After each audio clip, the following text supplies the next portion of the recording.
बिस्मिल्लाहिर्रहमानिर्रहीम। अस्सलाम वालेकुम प्रिय के जीवन, कैसे हैं आप सब। आज हम अपने उर्दू के लेसन में पढ़ेंगे हर्फ हे। ये कौन सा हर्फ है? ये है हे। ये कौन सा हर्फ है? ये है हे।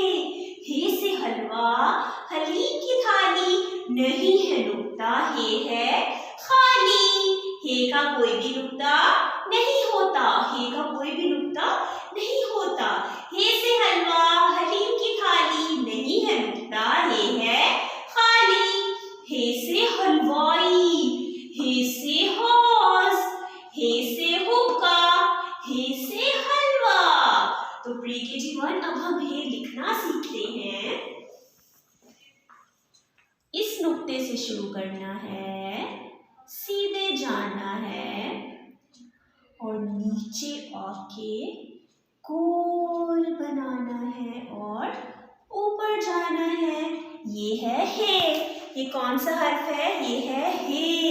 हे से हौस, हे से हलवा, हे से हुक्का, हे से हलवाई, हे से हलवाई, हे से हुक्का, हे से हौस, हे से हलवा, हे से हलवा।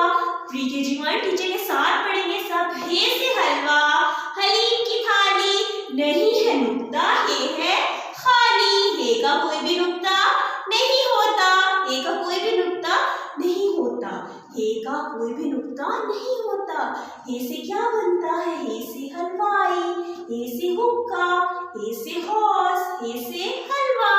ओके प्रिय के जीवन, अब हम अपने अगले सबक में मिलेंगे अगले हर्फ के साथ। अल्लाह हाफिज।